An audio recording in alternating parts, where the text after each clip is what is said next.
E aí, pessoal, seja muito bem-vindo ao canal Carteira do Futuro. Meu nome é Edenilson e eu vou estar iniciando aqui a aula de número 4, né? Que a gente fez a aula de número 3 sobre suporte e resistência e agora a gente vai fazer a aula 4. Nessa aula, pessoal, eu quero que você preste bem atenção porque ela é uma aula que, se você for pesquisar conteúdo do tipo no YouTube, você vai perceber que são aulas gigantescas, complexas, porque é bem complicado de estudar, né? Ondas de Elliott sempre tende a ser um pouco mais avançada e para a gente não entrar nessa parte avançada agora e aprender o básico operacional, né? Porque o foco do curso é tentar encontrar o básico operacional e quando você já tiver mais conhecimento do mercado, aí a gente vai fazer um curso avançado para a gente poder conseguir encontrar novas não, dar continuidade a alguns assuntos que foram abordados de maneira mais curtinha, mais resumida, né? Que nem a aula de tendência, aula de suporte e resistência. Então, aqui, né, a gente tem o assunto de hoje, ondas de Elliott, né? O que são ondas de Elliott? Igual eu falei, sem teoria hoje, tá? Não vou explicar quem que é Elliott, nada do tipo. Vou tentar ser bem resumido, mas esse resumido é o suficiente para você entender, tá? Então, Elliott, ele era o cara que descobriu uma maneira de analisar a natureza no geral e aplicar no gráfico como se fosse por isso que se chama ondas, tá? Por causa que são as ondas do mar, né? Ele assimilou isso. Então a gente tem aqui, de acordo com o estudo dele, a gente tem 5 ondas, né? E dessas 5 ondas, a gente tá numa tendência de 5 ondas e a gente tem uma correção que é de 3 ondas, no caso são 3 ondas que fazem a correção das 5, né? E cada uma vai ter um nome, né? Então a gente vai ter a primeira onda, né? Que é uma onda de início de uma nova tendência, que é mais difícil de encontrar, né? Quando o gráfico é gráfico atual, né? Então a gente tem uma onda de número 1 impulsiva e a gente tem uma onda de número 3 impulsiva e a gente tem uma onda de número 5 impulsiva. E a gente tem as ondas de correção, que são a onda de número 2, que vem corrigindo aqui para dar continuidade na 3, né?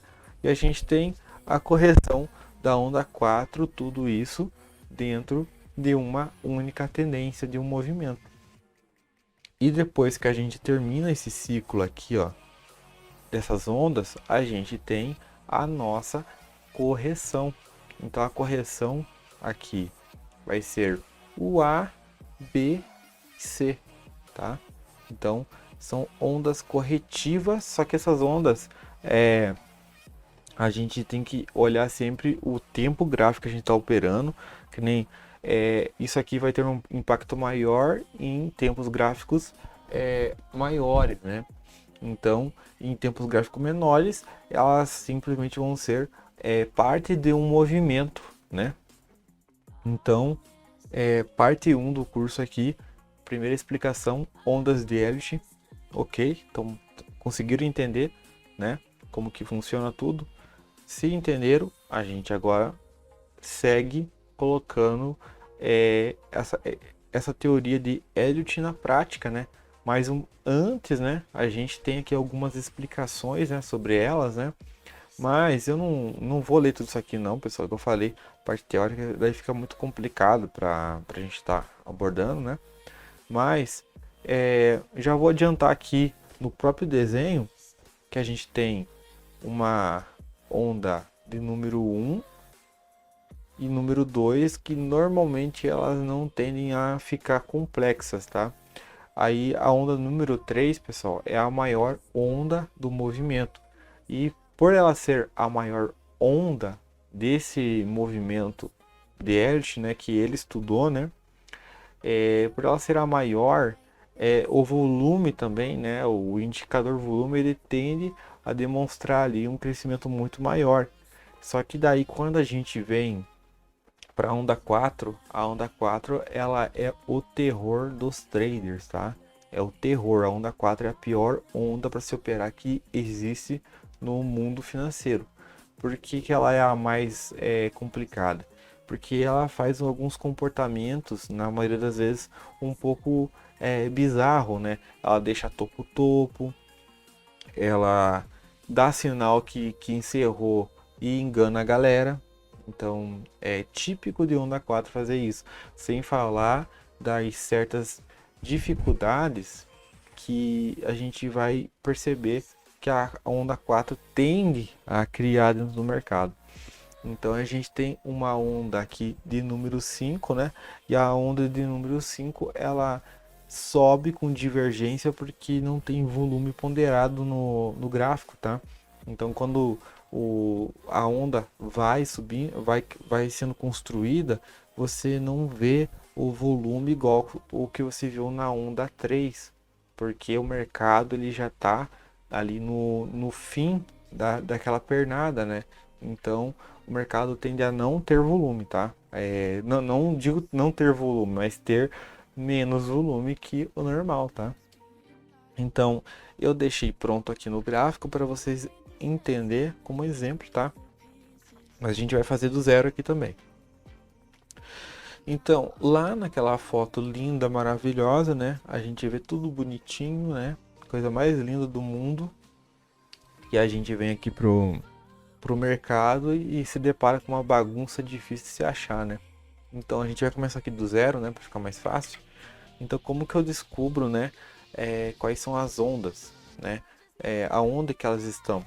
Normalmente, pessoal, para pegar o início, né, das ondas, a gente teria que vir de uma reversão, tá? Uma reversão de outro movimento ou um movimento lateral, que nem aqui o mercado, ele estava fazendo um movimento baixista, né? Então, aí ele encerrou esse movimento baixista e iniciou um movimento de alta, né? Então, por que que eu fiz a aula de tendência primeiro, né? Eu fiz o curso pensando já no processo evolutivo de vocês. Então, quando a nossa LTB aqui se encerra, né, linha de tendência de baixa aqui, ó, quando ela é encerrada, a gente já vê um novo movimento, né, começando aqui. Então, esse novo movimento aqui, a gente começa a analisar aonde seria essas ondas. Então, a primeira onda, pessoal, ela é bem difícil de pegar, tá? Porque a gente poderia considerar que o mercado ele veio até aqui, né? E aqui quando abriu essa vela, poderia ser um pullback de baixa e o mercado continuar descendo. Então, a maioria das pessoas ficam de fora da onda 1, né? Os mais experientes, porque sabe que é caro um stop de um player grande, né? Então ele não vai ficar arriscando assim à toa, então ele vai esperar sempre para entrar nas operações mais assertivas. Porém, eu já consegui pegar várias onda 1 aí no caminho, tá? É possível, tá? Então aqui a gente está no gráfico de 1 hora, lembrando, tá? Gráfico de 1 hora, então aqui a gente tem ondas e quando a gente ir para o gráfico de um dia, a gente vai encontrar todo esse desenho que a gente fez aqui pequenininho lá dentro, porque aqui é parte de um fractal de um movimento muito maior, né? Então a gente poderia contar as ondas da seguinte forma: a gente tem uma ferramenta aqui, ó, acabei esquecendo, agora tem que ficar clicando até aí. Então aqui a gente no TradingView, no canto esquerdo, a gente tem várias ferramentas, então a gente vai contar até 6. 1, 2, 3, 4, 5, 6. Então aqui, ó, vai ter a opção padrão de padrões de candles, né? Então a gente clica aqui e a gente procura aqui a nossa ferramenta ondas de Elliott de impulso. Então vai estar entre parênteses aqui, ó, 1, 2, 3, 4, 5. A gente pega aqui essa ferramenta, pega desde o começo do movimento, né, que reverteu. Então a gente tem aqui uma primeira onda de número 1, aí a gente tem uma segunda onda e a gente tem aqui agora uma terceira onda. Então, seguindo a teoria até aqui, tá tudo certo, né? A primeira onda impulsiva, a segunda onda fazendo a correção da onda 1 e a onda 3 sendo a maior onda. A gente vê o volume também aqui tem aumentado assim de forma expressiva, né? Então, onda número 3. Então a gente vem aqui e faz a correção, né? A onda número 4, né? Então a onda número 4 ela vai corrigir até essa região aqui, né? Como esse candle ele abriu na baixa, então aqui daria para considerar até essa região. Então aí a gente tem a nossa onda número 5, né? Que ela poderia ter enganado muita gente aqui nesse pullback, né? E ela recuperou, só que ela deixou um topo duplo aqui, né? Então nesse caso aqui eu iria considerar, né, uma onda 5 curta, guardando a proporção da onda 1. Não chegou a guardar muito bem essa proporção, mas deu a entender, né? Agora, se a gente leva aqui para essa região, também é complicado, né? Porque como que você vai ver o mercado corrigir 100%, né? E esperar iniciar uma nova pernada? Daí fica um pouquinho complicado, né? Então, aqui eu iria considerar essa região aqui de número 5, né? E sairia da operação. Eu não iria arriscar esperar toda essa correção aqui para depois andar uma porcentagem muito irrelevante. Então é assim que a gente conta. Então percebe-se que no desenho aqui realmente, né? No desenho fica complicado para a gente poder assimilar a coisa, né? O desenho aqui tá bonitinho. Aí a gente vai lá no gráfico, é uma bagunça. Porém, a gente consegue, né, assimilar a coisa, né? Então, quais que são as regras para autenticar digamos assim, né, uma forma expressiva, autenticar como um ciclo de Elliott esse movimento? Então, a gente começa a perceber aqui, pessoal, que a gente tem. E eu tô falando aqui só da tendência de alta, não tô falando do ABC ainda, tá? Então, regra número 1 de Elliott, né, depois da formação das ondas. A onda de número 4, ela tende a ser complexa, né? Então aqui a gente já vê que ficou vários topos, né, aqui e não rompeu. Então ela tende a ser um pouco mais complexa. E a onda de número 3, regra número 1 tem que ser maior, a 4, perdão. A número 3, ela tem que ser complexa, maior. A número 3, ela tem que ser a maior onda de todas. Só que no mercado de criptomoeda, existe muita chance da 5 acabar sendo a maior, tá? Ainda não destrói toda a teoria, mas é algo um pouquinho estranho, né, no mercado que tem acontecido, que eu tenho visto, observado isso. E fazendo a contagem correta, obviamente, né? Então, a onda 3, ela tem que ser a maior na teoria. Porém, ela é a onda de número 5, pessoal, tem uma outra coisa. Dentro da teoria do mercado clássico, né? A onda número 5 e a número 3, se elas forem do mesmo tamanho, também tá válido, tá? Só não pode, vamos dizer assim, a onda número 1 ser maior que a 3 e a 5 também ser maior que a 3. Aí não vai dar certo. Aí a contagem está errada. Então você vai ter que fazer de volta a contagem.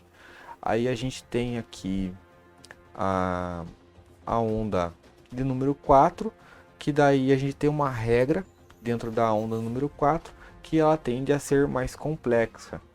E também a onda número 4 ela tende a corrigir um pouco menos que a onda anterior, né, que foi a onda de número 2, né?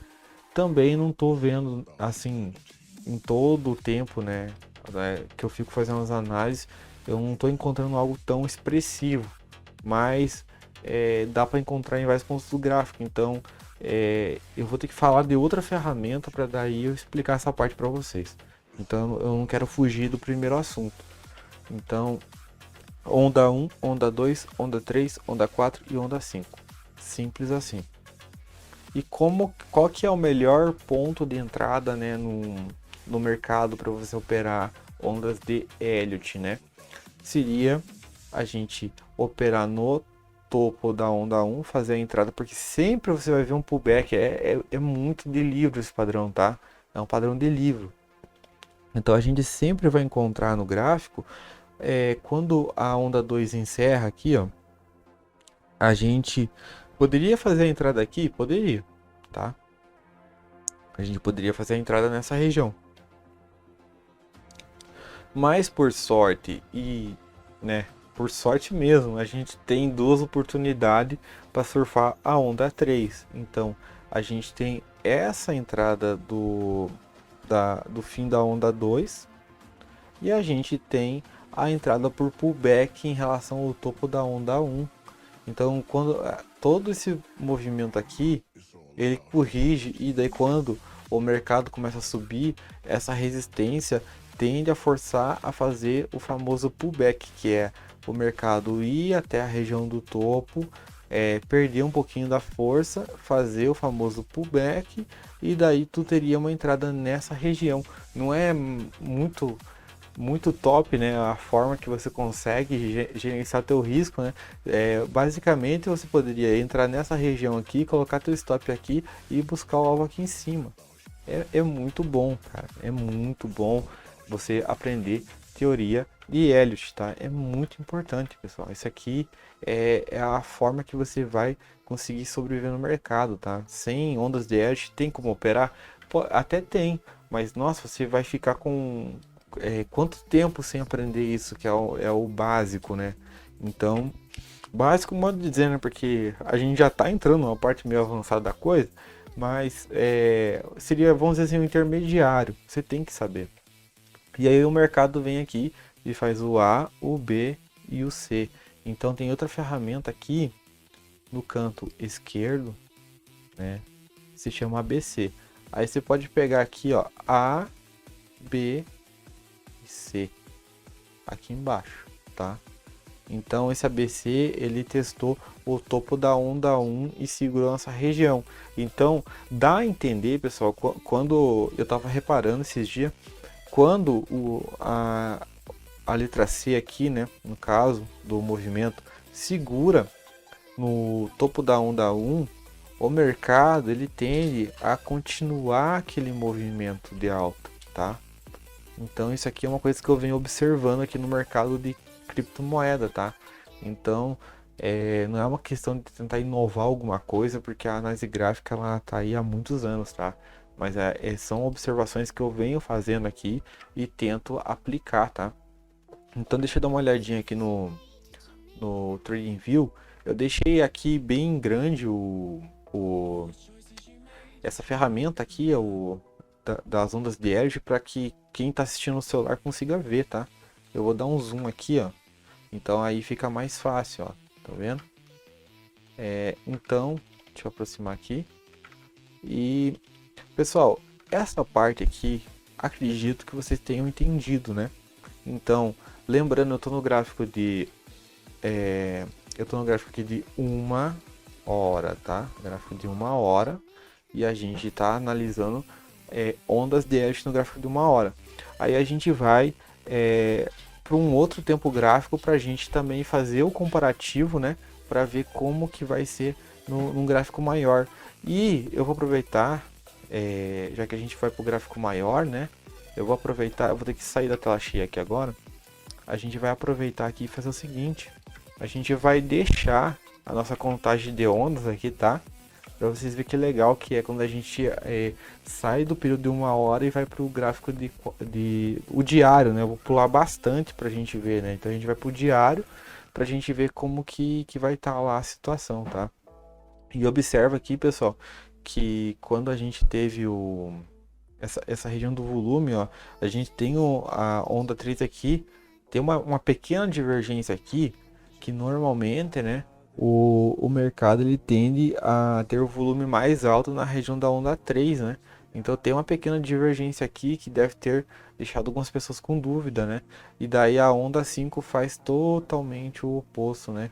Que daí aqui o volume teria que fazer esse movimento aqui, tá?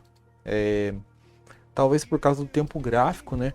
A forma que está sendo projetado que o volume tenha dado alguma divergência. Mas a gente vai entrar lá no gráfico do diário para a gente ver isso aqui agora, tá? Então a gente tá no mesmo ativo e vê para o gráfico diário, tá? Então já vou iniciar essa explicação, tá bom?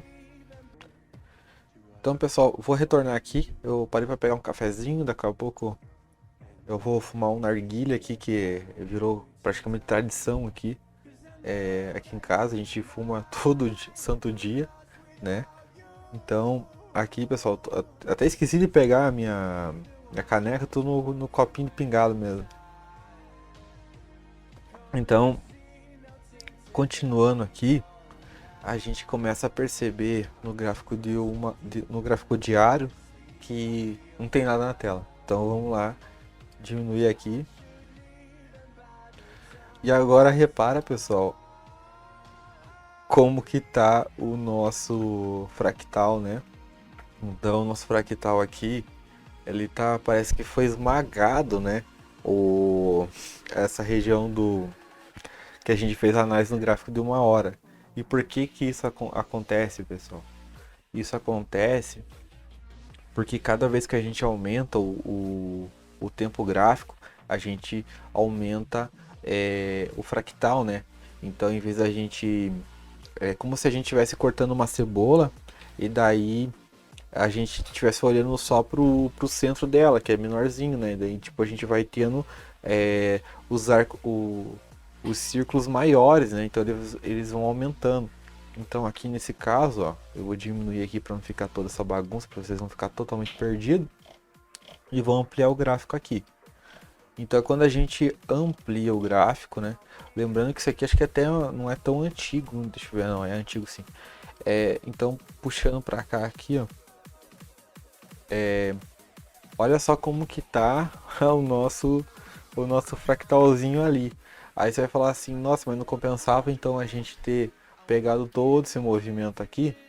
Aí eu falei na introdução, né, do curso sobre os tempos gráficos, né, que a gente opera e de acordo com os tempos gráficos vai dando o nosso sentido para classificar as operações. Então aqui nesse caso a gente estava operando provavelmente ali, se a gente fosse considerar o gráfico de 1 hora, a gente estaria na categoria entre day trade e swing trade, que são categorias mais curtas, né? E para você surfar toda a onda, né? Então vamos diminuir aqui. Para você surfar toda a onda, você teria que necessariamente tá fazendo um hold, né? Ou um swing trade gigante, né? Então esse período aqui a gente analisou 19 de abril até 21, mais ou menos aqui. Então aqui a gente já está no mês de maio, no final da pernada. Então, por esse motivo, a gente tem que ficar esperto.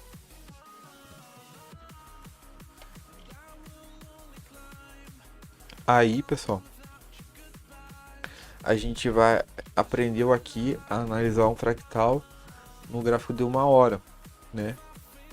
E a gente vai fazer o que agora para a gente continuar essa aula e para ficar mais top, para a gente entender tudo, como funciona e levar isso aqui para outro campo de visão. Então a gente vai fazer o seguinte, vamos remover aqui esses desenhos agora para você. Não, não vou remover não, acho que vou deixar. Daí vocês vão ver a diferença, vocês vão entender o que eu tô falando. Então quando a gente pega aqui o nosso, vamos pegar aqui por exemplo, a gente pega o nosso começo do movimento, né? Então aqui a gente tem dessa região, ó. Lembra que eu deixei essa... Não, acho que eu não coloquei essa horizontal antes da gravação. Mas eu coloquei essa horizontal aqui, pessoal, pra gente poder fazer a localização do fundo, né? Pra quando que o movimento começou. Então eu ensinei nos vídeos anteriores como que traça uma linha horizontal, então não é necessário explicar aqui. E nessa região aqui a gente começa já a perceber que o mercado começou a subir, né? Então vocês já viram como que funciona no gráfico de uma hora. O que vocês acham que acontece aqui? Vai ser diferente a análise? Vai ser fractais menores? Pensa aí.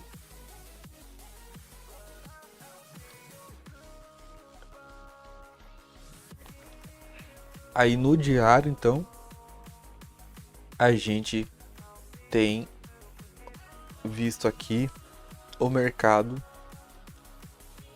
valorizando absurdos. Olha só, eu tô diminuindo aqui para vocês conseguirem ver. Tá vendo?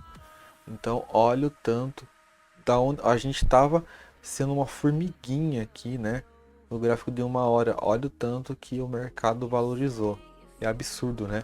Então, eu vou explicar para vocês como que a gente olha isso aqui no macro, tá? Então, a gente vai pegar aqui nossa onda número 1. Olha só. Até ontem, né, que esse movimento foi contínuo, né? Então a gente começa a perceber que foi até aqui, ó. Tá vendo? Deixa eu diminuir aqui um pouquinho. Então até aqui o mercado ele foi contínuo, fazendo uma única onda. E aí a gente teve uma correção, né? E se a gente está olhando com o gráfico, né? Aqui quando a gente pega e reduz o gráfico, a gente tem uma noção melhor. Se a gente tivesse com o gráfico mais expandido, a gente ia achar que a correção teria sido nessa região aqui, e logo que não, né?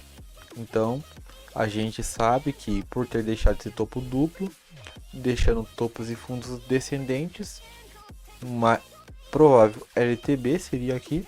Então a gente está fazendo toda uma onda de número 2. Então a gente deixa aqui onda número 2.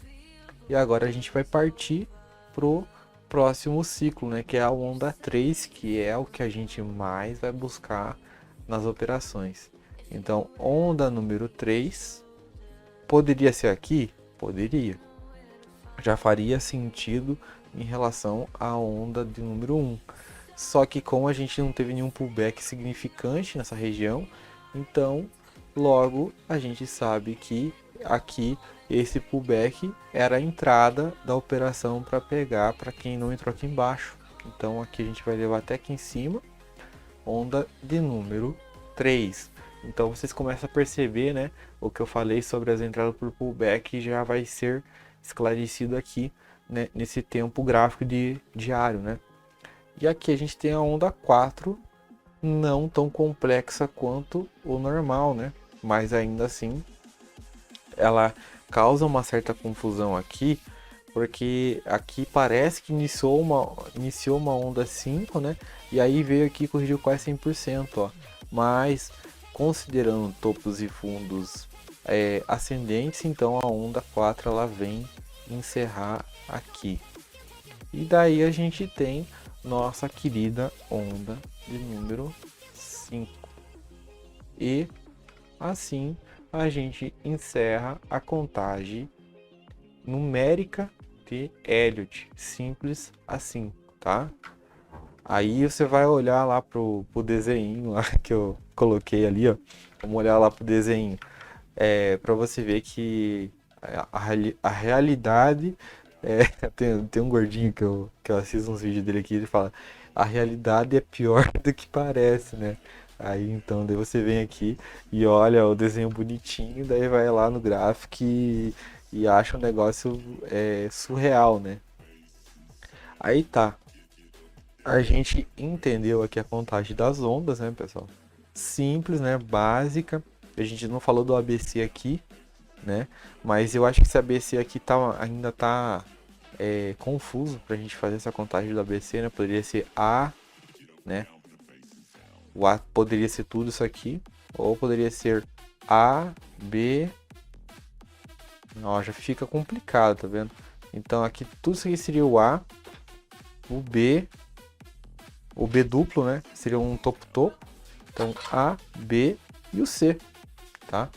Aí depois do C a gente teria que esperar um novo movimento no mercado, tá? Então, ok, é isso a explicação de Elliott. Então, a gente deixa claro aqui para vocês o seguinte, ó. Quando a gente tem a oportunidade melhor do mercado, sempre vai ser a nossa queridinha onda de número 3, tá? Por que que a onda número 3 é a mais top para a gente operar? Então, tá vendo aqui? Lembra que eu falei que na teoria de Elliott, a onda 2, quando encerrada, ela tem que corrigir, né, a 1 para iniciar a maior que a 3, né? Só que daí eu tinha comentado, acho que no gráfico de 1 hora, que a gente tem duas oportunidades sempre, tá? Porque daí, como a gente veio de uma correção da 2, quando a 3 começar, ela vai precisar basicamente romper o topo da onda 1, e cada vez que isso acontece no gráfico, a gente precisa simplesmente de um pullback naquela região. Sempre vai ter um pullback porque vai estar testando o topo da 1, né? Nesse caso aqui, pelo menos no gráfico diário, o topo da onda 1, ele não chegou a fazer um pullback, mas repara que ele deixou um doji de compra que ele tentou fazer, mas o mercado estava muito eufórico. Então, entrar na região do topo da 1 para pegar a onda 3 sempre é um bom negócio, tá? Acho que fica muito claro isso, né, para vocês. Então, essa região aqui, pessoal, ó, vou desenhar aqui. Essa região aqui é a melhor coisa que existe para você fazer em relação a operações longas, tá? Que é surfar a nossa maravilhosa onda de número 3, tá? Então não tem coisa melhor para fazer com roupa do que isso, cara. É basicamente a coisa mais fácil de você fazer numa operação swing trade ou day trade que seja. Mas enfim, não tem coisa melhor para fazer. Aí a onda número 4, né? Aqui ela não foi tão complexa, mas repara que ela sacaneou tentando nos dizer de forma mentirosa, né? Que eu acho uma puta sacanagem quando no começo eu acabava caindo nessa cilada aqui e ficava pé da vida, pessoal. Que a onda 5 é onda de alta e a gente tem que surfar também de qualquer forma. Então o que que acontece? Ela corrige até aqui, ó, né? A safada. E ela dá a entender que começou uma alta aqui. E daí você entra, né, aqui após o rompimento aqui desse cano que está do seu lado esquerdo. E daí você vai feliz da vida, né, e deixa o stop aqui embaixo. Aí o mercado sobe um pouquinho e te cancela. Aí você é cancelado, né?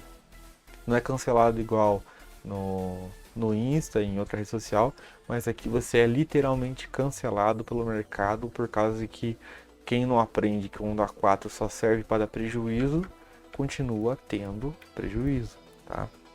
Então, depois que a gente sai dessa bagunça aqui da onda 4, aí não tem coisa melhor do que entrar na nossa última onda, que é a onda de número 5, né? Então, para a gente entrar na onda de número 5, a gente precisa de algumas confirmações mais avançadas, tá? Porque a onda número 3 a gente tem o recurso do pullback, né? Que é buscando o topo, né? Mas aí ali já fica um pouquinho mais difícil de fazer a entrada com essa base. Só que uma notícia boa que eu tenho, só que ela é boa por um lado e ruim pelo outro, é que a onda 4 ela não pode, né? A onda número 4 ela não pode. Só um minuto aí, pessoal. Desculpa aí, pessoal, é que eu tomei um susto aqui atrás. Aí, então nesse caso aqui, a gente tem essa questão que quando a onda 4 ela chega na mínima dela, né? Que é nessa região aqui, quando ela chega na mínima, nós temos na teoria de Elliott, ela fala o seguinte, que a onda 4 ela não pode vir aqui, ó, violar a onda de número 2, tá? Então a onda 4 ela não pode, tá? Vir aqui e perder o fundo da número 2. E o mercado ele pode fazer uma outra coisa que pode ajudar também, né? Quando a onda 4 ela chega próximo da onda 1, ela tende a se esgotar as forças para começar o movimento da onda de número 5. Porém, nesse caso aqui, por que eu falo que é uma notícia boa e uma ruim? Porque sem a nossa ferramenta Fibonacci, nós não conseguimos saber aonde que é a melhor entrada, porque daí você vai ficar refém de duas hipóteses que são bem distante da correção normal que a gente tem nessa região aqui. Então, por esse motivo que a gente também precisa, depende da nossa ferramenta Fibonacci, que a gente vai falar daqui a pouco, tá? Então, até aqui, pessoal, simples para entender, né? Aí, né, a gente aprendeu a operar com tendência, suporte e resistência, e agora a gente aprendeu como que a gente opera com ondas de Elliott, tá? Então, pode ter certeza que em qualquer operação que eu for entrar aqui no canal, que eu for fazer alguma operação ao vivo, ou que eu venha a gravar uma operação para vocês, pode ter certeza, tá? Que eu vou operar seguindo ondas de Elliott, tá? Porque elas são muito precisas, tá? Então, pessoal, eu decidi encerrar aqui a aula de ondas de Elliott para a gente não ficar com uma aula muito longa, tá? Aí na próxima aula a gente vai falar sobre o, o que vai complementar essa aula 4, né, que a gente está tendo agora. Então vai ser a aula sobre Fibonacci, tá? Que vai ser o que vai complementar essa aula e a gente vai montar se der tempo, né? A gente vai nessa mesma aula que eu vou lançar, a próxima, a aula 5, eu vou colocar aí pra gente um setup pra gente testar, né? E quem sabe também o mercado aí dá uma agitada para a gente operar aí seguindo o que a gente aprendeu até aqui, tá? Porque eu tenho certeza que da forma que a gente conseguiu aí passar para vocês tudo aí, o conteúdo até agora é mais que suficiente para a gente começar a fazer alguma coisa, tá? Então, na próxima aula, não perca, ative as notificações aí, que daí vai ser a aula de Fibonacci junto com ondas de Elliott, tá? Eu vou ficando por aqui. Não esquece aí de verificar sua inscrição. E valeu, até a próxima aula aí.